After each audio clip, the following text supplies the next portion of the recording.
Disneyland Paris, Guillaume. Alors, il faut prendre la mesure d'abord, parce que tu me l'as appris. Hein. On se dit que c'est important, Disneyland Paris. On n'a pas la mesure à quel point c'est important. Voilà, je vais le dire comme ça. Tu peux nous donner quelques chiffres, Guillaume, qui représentent Disneyland Paris? Merci Stéphane. Quelques chiffres clés. C'est en moyenne 18 500 collaborateurs, avec un mix de contrats assez atypiques. On a du CDI, on a du CDD, on a du CDD d'usage. On a des contrats d'intermittents, 20 000 contrats d'intermittents par an. Et on a aussi des contrats d'intérimaires. On a à peu près en moyenne 700 intérimaires par mois dans la destination. Donc c'est une usine de loisirs de 18 500 personnes en permanence. J'ai noté 124 nationalités. 124 nationalités, 20 langues parlées. On a à peu près un mix générationnel très intéressant. 24% de la population est âgée moins de 25 ans. 20% de la population est âgée de plus de 55 ans. Et ce que je peux vous dire aussi, c'est qu'on a à peu près 6,4% de la population qui est en situation de handicap aujourd'hui. Et tu signes 8000 contrats de travail par an, c'est le chiffre que tu m'avais donné. 8200 recrutements réalisés l'année dernière hors contrat d'intermittent. C'est 20 000 contrats d'intermittent qu'il faut ajouter aux 8200 recrutements. Et 8000 recrutements pour cette année et 22 000 contrats d'intermittent en plus. Première destination touristique d'Europe, pour terminer. C'est plus fort que la Tour Eiffel. C'est ça, c'est plus fort que la Tour Eiffel. On a à peu près 50 000 visiteurs par jour. Donc je vous laisse rapporter à une société qui est ouverte du 1er janvier au 31 décembre, qui ne s'arrête jamais. Il n'y a jamais de fermeture. Le parc est ouvert le matin, le midi, le soir et la nuit. On a 7000 guests qui dorment en moyenne chaque soir. On a à peu près 4000 salariés qui travaillent entre 22h et 6h du matin. Alors, je veux maintenant que tu nous racontes toute la stratégie, évidemment, pour nourrir cette usine. Tu as besoin de tout le monde. Enfin, ça va au-delà d'ailleurs. Hein. On sait d'ailleurs. Enfin, bouge-toi les oreilles parce que je pense que tu ne veux pas parler de ça. Mais si vous vous intéressez à l'actualité internationale, vous savez à quel point aujourd'hui Disney est au cœur de l'actualité politique des États-Unis d'Amérique, du fait justement de sa volonté d'inclusion. Hein. C'est ça qui est en train de se passer face à notamment le sénateur de Floride, qui est un des candidats républicains en course pour la présidence de la République aux États-Unis. Donc, il y a cette volonté affichée de Disney, mais au-delà de ça, c'est la nécessité de trouver l'ensemble des profils et l'ensemble des compétences dont tu as besoin pour nourrir cette machine considérable. C'est ça, il faut se renouveler constamment. Alors quand on parle de se renouveler, c'est évoluer, se transformer, s'adapter. En fait, on travaille sur plusieurs streams. Juste la transformation n'est pas suffisante, donc on s'est beaucoup transformé. On a fait ce qu'on appelle une grande mutation technologique et digitale sur les 4 dernières années, profitant donc de l'expérience Covid. Si je vous donne juste un exemple, et on pourra y revenir un peu plus tard, mais rien que sur la fonction des ressources humaines, c'est 7 systèmes informatiques des ressources humaines qu'on a changé sur les 6 dernières années, quasiment un par an de manière continue. Et ta volonté, c'est, alors commençons par ça, donc c'est un plan de 2 milliards d'investissements, c'est ça, hein, un peu plus hein, sur le parc. 2,3 milliards d'investissements sur la partie business. Et si on reste sur la partie RH, tu m'as dit que tu avais une volonté de professionnalisation. Qu'est-ce que ça veut dire ? Autre illustration aussi pour accompagner la professionnalisation, on a beaucoup travaillé sur la période du Covid et post-Covid sur ce qu'on appelle l'upskilling et le reskilling. Quand vous fermez une destination comme la nôtre pendant 13 mois sur 24, vous avez des fonctions qui fonctionnent, les fonctions support notamment, ou toute la fonction qu'on appelle centre de relations clients. C'est-à-dire que pendant toute la fermeture, le guest, le consommateur continue à vouloir nous toucher, continue à vouloir discuter avec nous, continue à avoir de l'information sur la date d'ouverture ou de réservation. Et donc on a pris des cast members qui étaient sur le terrain, de l'hôtellerie, des attractions, de la restauration. Quand vous regardez leur squelette de compétences, ils savent parler une langue étrangère.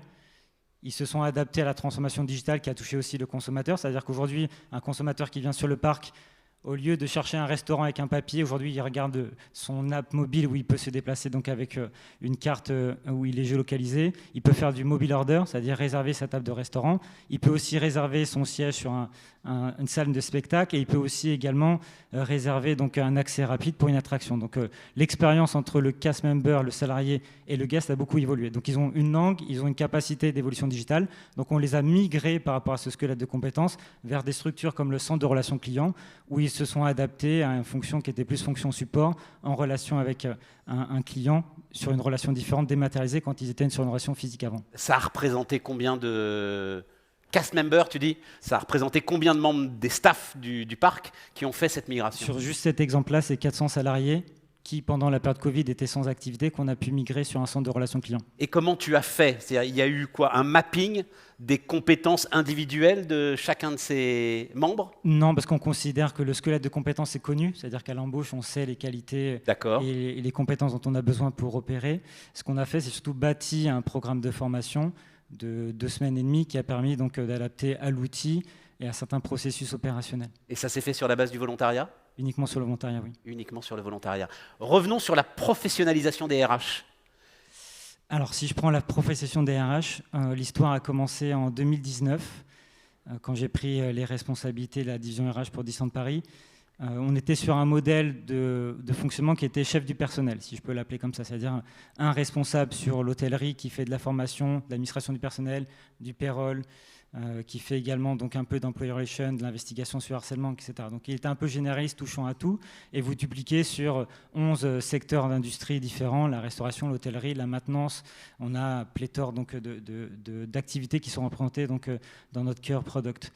Et donc on a transformé donc ce qu'on appelle une transformation majeure. On a transformé donc le chef du personnel en une professionnalisation, c'est-à-dire qu'on est venu segmenter l'activité RH pour créer une division dédiée donc au L&D, une division dédiée à l'administration du personnel avec la création d'un CSP, une division dédiée à l'employee relation sur tout ce qui est lutte contre le harcèlement, lutte contre la discrimination, gestion du disciplinaire, une fonction REN HRBP qui se centralise sur l'accompagnement donc du client opérationnel, et donc toutes les fonctions qui étaient généralistes, on les a éclatées, et donc sur les 3 années de 2019 à 2022, c'est 60% de la division RH qui a changé de leader, qui a changé de métier, qui a changé de situation géographique, 60%. Donc je vous laisse imaginer l'impact que ça représente. Vous a rajouté une couche en plus de l'organisation sur ce que je vous ai dit, la partie SIRH, 6 technologies en 7 ans. Et vous rajoutez aussi une couche processus, parce que ça coïncide aussi avec l'intégration en tant que filiale à 100% de la Walt Disney Company. Donc il a fallu aussi s'adapter à des processus, on va dire corporate segments, qui n'étaient pas ceux appliqués à Disney. Donc il a fallu changer aussi les pratiques, le mindset, pour rentrer donc dans quelque chose de plus aligné avec le reste du monde. Si je reviens sur ces grandes thématiques finalement RH que tu as décrites, ça correspondait à quelle logique? C'est qu'elles sont aujourd'hui tellement complexes qu'il faut se spécialiser pour pouvoir en gérer l'ampleur? La nature de notre division RH, c'est qu'aujourd'hui, toutes les activités sont internalisées. Donc, il n'y a aucune activité qui est aujourd'hui, on va dire, externalisée ou dévolue à un tiers. Y compris le CSP, hein, il y a un CSP interne au parc. On a 80 personnes qui sont dans un CSP internalisé, donc segmenté en 3 activités, ce qu'on appelle la partie contact. Donc c'est une hotline. Un cast member peut du lundi au samedi de 9h à 22h contacter donc une personne des ressources humaines avec la garantie d'avoir un appel sous 3 minutes, en tout cas un contact sous 3 minutes. Un deuxième segment qui est ce qu'on appelle donc la partie traitement, donc toute la gestion du flux administratif de l'entreprise qui a été digitalisée. Donc aujourd'hui, taux d'adoption 97% de nos salariés utilisent donc un portail SAP pour faire leur demande de changement de RIB, changement de situation de famille, demandes diverses et variées. Et un troisième segment qui est plus un pôle d'expertise pour continuer à développer du processus, de la librairie, de la documentation à destination donc de nos salariés. Donc ça, c'est un exemple avec le CSP, mais on l'a dupliqué à l'échelle de différentes divisions, comme la partie Employee Relation, qui a été quelque chose de très nouveau. 11 personnes qui sont dédiées à la lutte contre le harcèlement, les discriminations et toute investigation dès lors qu'il y a une alerte sur une situation donc, disciplinaire. On comprend, hein, c'est-à-dire qu'il y avait effectivement, et alors le temps tourne très vite, donc, mais tu me l'as raconté, il y avait une sorte de legacy sur l'image de Disney en tant qu'employeur, donc il fallait transformer tout ça. Et puis derrière, donc, et venons-en à ce point important, il y a cette nécessité d'aller chercher tout le monde. Et là, vous mettez en place des trucs qui sont, je trouve, assez spectaculaires. Vas-y, donne-moi quelques exemples. Bien sûr, Stéphane. Donc l'attractivité, elle est clé. Alors l'attractivité, elle commence avec la marque employeur. La chance pour nous, c'est qu'on a un produit qui est très fort, qui est très présent. Il touche quasiment tous les foyers du monde entier. Donc il faut savoir aussi capitaliser sur la force du produit pour attirer. Mais c'est une chose. Ce que je dis souvent aux équipes, c'est qu'il y a une triptyque qui est inspirée. Est-ce que la marque est connue dans l'esprit donc, on va dire des personnes lambda? Ok. Une fois que je connais la marque, est-ce que je sais que derrière cette marque, il y a un job?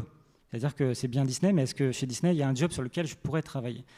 Donc c'est la seconde étape. Et la troisième étape, c'est est-ce que j'ai envie de franchir le cap, finalement de postuler, si le job me plaît, si la marque me plaît, qu'est-ce qui fait la différence pour faire donc, le pas et postuler. Donc on travaille beaucoup sur la marque employeur en capitalisant sur la force du produit, mais ce n'est pas suffisant dans le monde d'aujourd'hui. Quand vous avez 8200 recrutements en CDI, CDD et 20 000 en contrat intermittent, la différence, ça ne se fait pas uniquement sur la marque. Ce qu'on a appris aussi donc, de la période Covid et post-Covid, c'est que le full digital, ce n'est pas suffisant. Aujourd'hui, pensez qu'on peut recruter 8200 personnes, notamment sur des métiers de la restauration. C'est 2200 recrutements en restauration qu'on doit faire chaque année. Quand vous voyez un restaurant parisien qui se bat juste pour en trouver un, nous, on doit en trouver 2200. Le digital, ce n'est pas suffisant. On l'a très vite appris, c'est-à-dire que l'attractivité, elle ne se fait pas.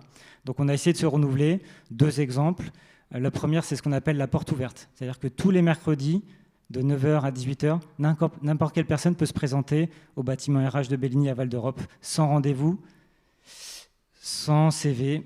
Il vient, on lui garantit un entretien dans la journée. Donc je mobilise à peu près 30 personnes des équipes recrutement qui se rendent disponibles et qui reçoivent donc les personnes qui viennent en ce qu'on appelle un walk-in, comme ça, sans prévenir. C'est 200 personnes en moyenne tous les mercredis qui se déplacent sans rendez-vous. 200 personnes à qui on garantit un entretien et à qui on garantit sous 24 heures un contrat si l'entretien est positif. Donc c'est aussi... Ils n'ont pas de CV, ils n'ont pas de lettre de motivation, ils n'ont rien du tout. J'allais dire, ils poussent la porte, même pas. La porte est ouverte. C'est ça. Ouais. Donc ça, c'est un premier exemple. Deuxième exemple, c'est ce qu'on appelle le casting tour. C'est quand vous voulez cultiver 124 nationalités et 20 langues parlées. Il faut aussi aller chercher donc, les candidats en dehors de la région parisienne. Donc on organise chaque année entre novembre et février donc, un casting tour. C'est 12 villes qu'on visite en France et en Europe. On passe 2 à 3 jours. On fait une grande campagne marketing avant pour prévenir qu'on arrive. On fait aussi une pré-réservation pour essayer aussi d'attirer un volume, on va dire, minimum. Et on fait aussi du walk-in. Et donc, sur la période de novembre à février de cette année, donc on a visité Madrid, on a visité Lisbonne, on a visité Athènes, on a visité Rome, on a été à Berlin, on a été à Amsterdam, on a été à Londres, on a visité Montpellier, Lyon, Nantes, etc. Et c'est à peu près 1400 candidats qu'on a pu rencontrer. Sur les 1400 candidats, c'est 800 qu'on a pu transformer. Et ces candidats, futurs employés, ce public que tu touches, qui a priori, les autres entreprises ont du mal à les toucher, derrière il faut les intégrer. Donc ça veut dire qu'il faut une stratégie d'intégration aussi qui est, j'imagine, radicalement différente. Complètement. Alors, on travaille beaucoup sur l'onboarding. Donc, l'onboarding, il se décline sur différentes phases chez nous. On a ce qu'on appelle déjà la tradition. Donc, avant qu'un salarié rencontre son leader, rencontre ses équipes, aille sur le terrain pour commencer son job, pendant 2 jours, il est en salle. Donc, une journée où on lui parle donc d'héritage, de culture, de produits, d'appartenance, et une deuxième journée où on va beaucoup sur la safety, la sécurité, le vivre ensemble, et aussi comprendre la façon dont on est organisé, parce que ce qu'on appelle les backstage, donc c'est les coulisses, c'est tout le système qu'il y a autour du stage où il y a les guests, c'est l'équivalent d'une ville. Je peux vous assurer que des fois je prends la voiture et je fais des kilomètres pour aller d'un bout à l'autre. Donc tout ça, il faut l'appréhender et le comprendre. Donc c'est 2 jours en salle avant ensuite de pouvoir commencer à travailler. Donc ça, c'est une première étape. La deuxième étape, c'est qu'ensuite sur le mois qui suit, 1 journée et demie, on va les ressortir du terrain, et cette fois-ci, ils vont découvrir le monde opérationnel, la nature de leur activité avec des référents. Ils vont faire un petit peu de formation aussi pour continuer donc à avancer en phase sur nos spécificités opérationnelles. Et ensuite, sur le 2e mois, on va les ressortir aussi 1 journée pour continuer à travailler sur la partie culture. Au-delà de ça, on investit aussi énormément sur le plan de formation parce que c'est aussi un élément clé. On garantit chaque année, si je vous prends 2022, mais c'était la même chose en 2021, 2022, c'est 630 000 heures de formation qu'on a déclinées chez Disneyland Paris. 630 000 heures de formation, c'est en moyenne 30 à 32 heures de formation garantie par salarié. On lui fait de l'excellence opérationnelle, on lui parle de la relation avec le guest, on lui parle aussi donc, de D&I, on lui parle aussi de choses très précises en termes de métier. Si je vous prends la restauration à nouveau, on fait donc de l'apprentissage sur les techniques culinaires, par exemple. Donc voilà, on essaye de diversifier. En tout cas, on investit tout ça pour vous dire qu'on investit énormément dans la formation. Et c'est aussi un élément clé de réussite dans l'intégration. Exactement, autant de formations qui sont qualifiantes d'ailleurs pour beaucoup d'entre elles. Merci pour tout ça, Guillaume. Il y aurait évidemment énormément de choses à se dire et on voulait juste, avec vous, prendre la mesure de la stratégie que vous mettez en place. Merci de nous avoir apporté ce témoignage.